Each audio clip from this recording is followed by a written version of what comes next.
Bonjour à tous, je vais vous présenter le projet Chatbot IA sur le New Deal technologie. D'abord, nous pouvons démarrer la discussion ici en lui posant une question en Wolof pour voir derrière est-ce qu'il sera en mesure non seulement de comprendre le texte en Wolof, mais également de nous fournir une meilleure réponse adéquate par rapport à la question qu'on lui a posée. Pour démarrer, je peux lui poser cette question. Lan mooy New Deal technologique?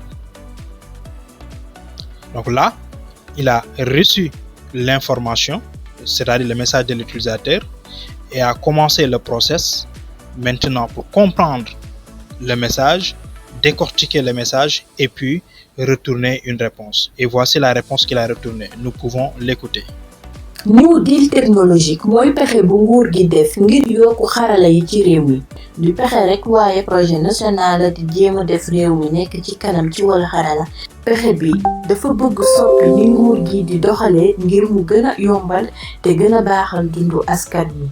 dañu bëgg itam yokku liggéeyu xarala yi ci réew mi ngir mu gën a am njariñ ci askan wi ak ci entreprise yi. pexe bi dafa bëgg boole nguur gi entreprise yi ak ñu koy dimbali ci wàllu xarala ngir ñu bokk liggéey ci wàllu xarala yi. li ñu bëgg mooy def réew mi nekk ci kanam ci wàllu xarala te mu dox ci yoonu jub te mu am njariñ ci askan wi. Donc là, on voit réellement le sens de la réponse par rapport à la question de l'utilisateur. Maintenant, je peux lui reposer une autre question. Si wàllum souveraineté numérique ban apport la si projet New Deal technologie indi?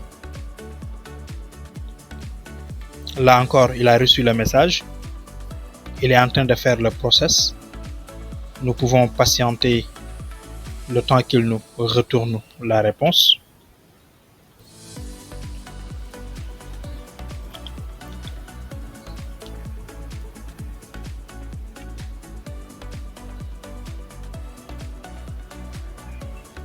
Ok, donc là, il a retourné une réponse. Écoutons. New Deal technologique dafa wax ci souveraineté numérique bi ci ay anam yu baari. dafa bëgg yokku xam-xam ak mën-mëni nit ki ci wàllu numérique. loolu dina tax ñu mën jëfandikoo bu baax technologie yi. dafa bëgg itam yokku jokkoo bi ci réew mi ngir nit ñi mën jokkoo ak seen bopp ak seen entreprise. te dafa bëgg yokku kaaraange numérique bi ngir aar réew mi ci ay jafe-jafe yu numérique yi ëpp solo mooy New Deal technologique dafa bëgg yokk xam-xam numérique bi di ci réew mi ngir mu mën jëfandikoo technologie bu baax. Là également, nous pouvons vraiment constater la qualité de la réponse par rapport à la question posée. Continuons encore pour lui poser une autre question. Est-ce que projet New Deal technologie yi indi na ay apport wala ay solution si jumtukaayu service public?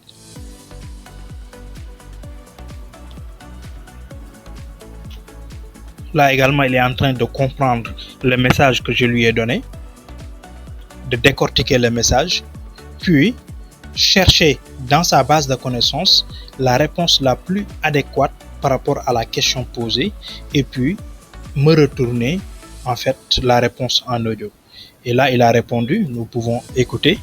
projet bi dafa bëgg jëfandikoo technologie ngir gënal joxe ay jumtukaay numérique. léegi dafa bokk ci ñaareelu pàcc projet bi te mooy digitalisation service public yi.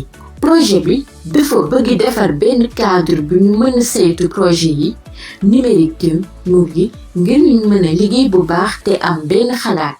dafa bëgg itam defar benn structure bu mag ngir kaaraange informatique ak intelligence artificielle ngir ñu mën a bokk ay ressources te liggéey bu baax ci ay jafe-jafe gestion yaari domaine yooyu.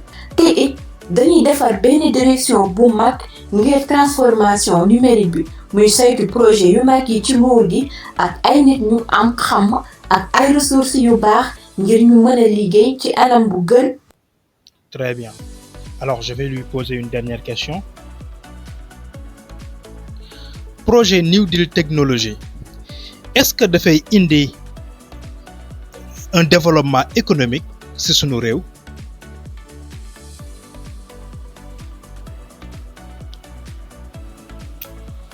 on verra bien est-ce qu'il sera en mesure de nous retourner une réponse satisfaisante par rapport en fait au développement économique. Là il a donné une réponse, écoutons. Digitalisation mën na indi yokkute ci koom-koom bi ci sunu réew ci ay anam yu bari bu njëkk mën na indi ay entreprise yu bees ak ay pexe yu bees loolu dina indi ay liggéey te yokk koom-koom bi ñaareel bi mën na dimbali ci jafe-jafe yi am ci sunu réew loolu dina indi ay njariñ yu bari ñetteel bi mën na dimbali ci def ay infrastructure yu am solo ay centre de données ak ay supercalculateur loolu dina dimbali ci gëstu ak yokkute ci technologie ñeenteel bi mën na dimbali ci wàññi ñàkk yu am ci koom-koom bi loolu dina indi ay services yu am solo ak ay occasion yu digital. Là vraiment c'était je ne dirais pas 100% la meilleure réponse, mais au moins la réponse a un sens par rapport à la question de l'utilisateur concernant le développement économique donc du pays ou bien l'apport du développement économique concernant le projet New Deal technologique. Donc en gros c'est ça et merci beaucoup pour votre attention.